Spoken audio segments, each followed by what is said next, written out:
Hey guys, here we'll be having a look at a Zefraslayer build that runs the DDD engine as well as a Dragon Shrine engine.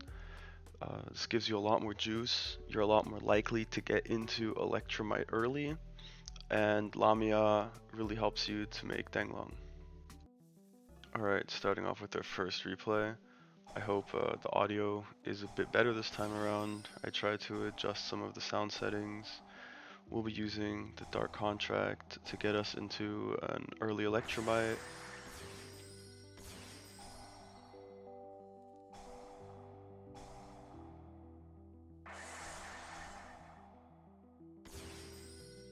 We get to special out the Astrograph here, which is kind of nice. Access our Zefrath.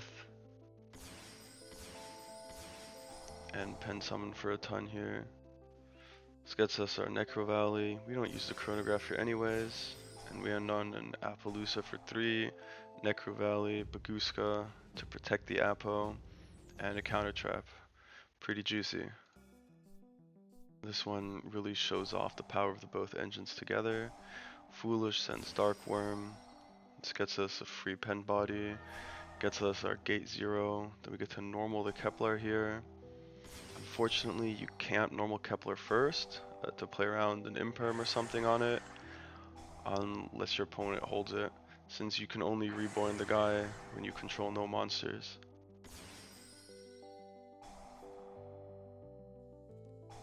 Here we get to go for Sky Iris, since we already have Necro Valley. But this line also enables us to go into AFD, I think, at some point.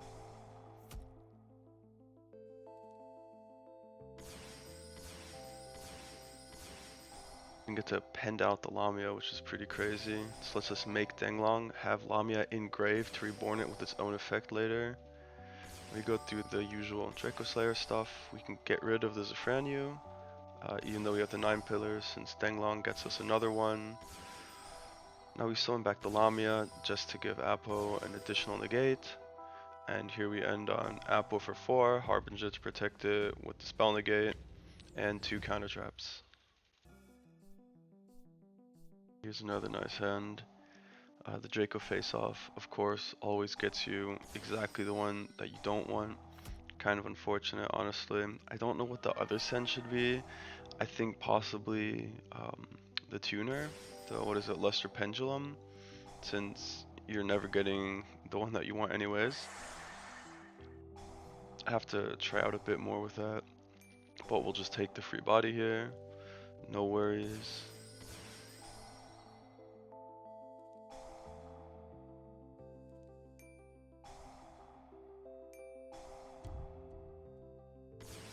Summon out the Jackal King. We don't run Endymion in this build, so it's our only target here.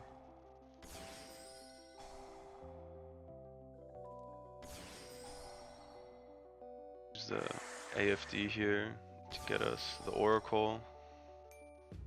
And we have the Kepler and Oracle in hand for follow-up.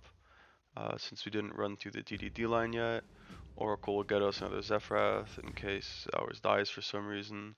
And we have Necro 3-mat Apo and the Jackal King here, plus our counter trap to protect it all. Here's where things start getting a little bit spicy. Got the face off. We're scaling this since we opened critical mass of Zefraslayers here. So we'll be going for a Zefraslayer combo. Unfortunately, we get impermed here, keeping us off of our field spell. Going to Electromite. And since I'm aiming for Beyond the Pendulum line here, we're not actually adding Zefrath, but we're adding the Zefranu as the payoff. Some good scales here as well. Just penned everything out.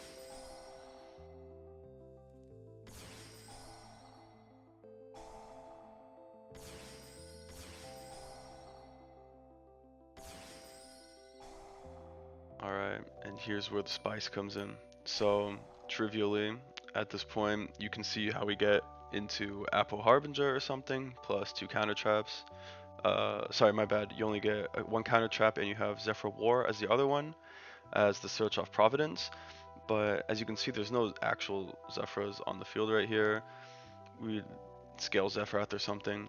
So what we do instead here is our only servant target is the Jackal King on field already, and War is pretty dead here anyways. So what we'll be going for is the Oracle to get spell counters, and then we'll use this effect to actually shuffle back our Jackal King.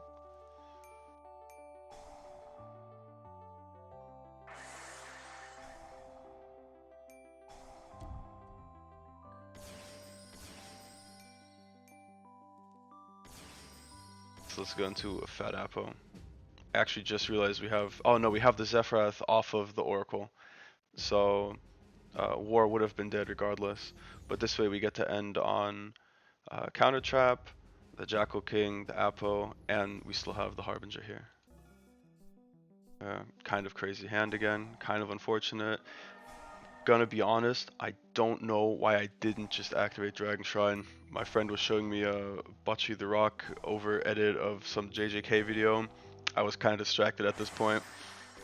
Kind of missing the body a little bit, but I salvage it through an interesting idea which I wanted to show off. That's why I still have this replay here to share. We draw into the Foolish Burial as well, which just adds insult to injury.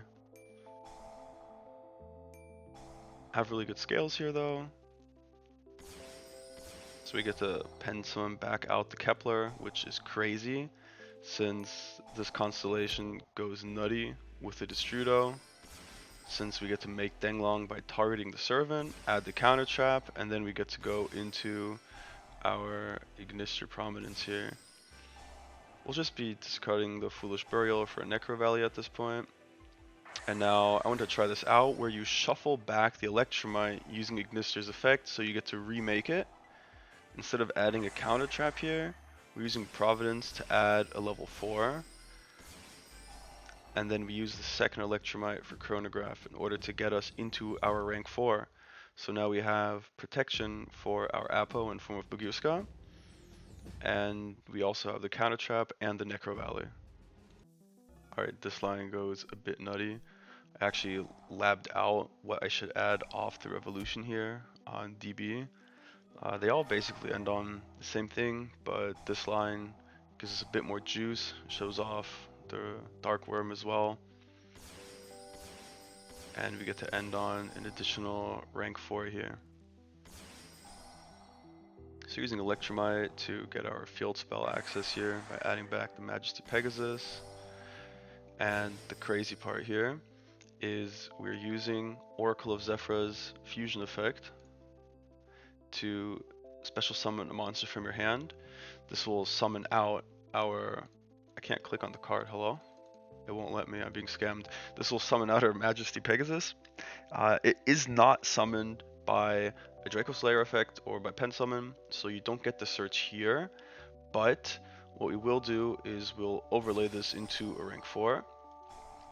Of course, Baguska would be a bit nicer here, but for this line to work out, we're using his effect to actually reborn it from the graveyard, and this does count as a Zefraslayer effect, of course. So we get to search the Necro Valley and make the Apo, and we still have our counter trap, plus we have Dweller here. Have fun playing through this board. Alright, final one. We draw all the bricks. It's really not the best of hands, but we still manage to end on a Floodgate and a counter trap to protect it, as well as some follow-up in form of the Zefran use search for next turn. So even if all looks lost, it's still usually at least kind of salvageable.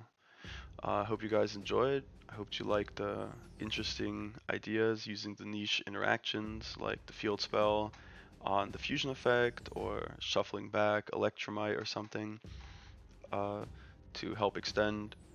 And I might be looking into a Pendulum Sorcerer build next. Hope you guys enjoyed.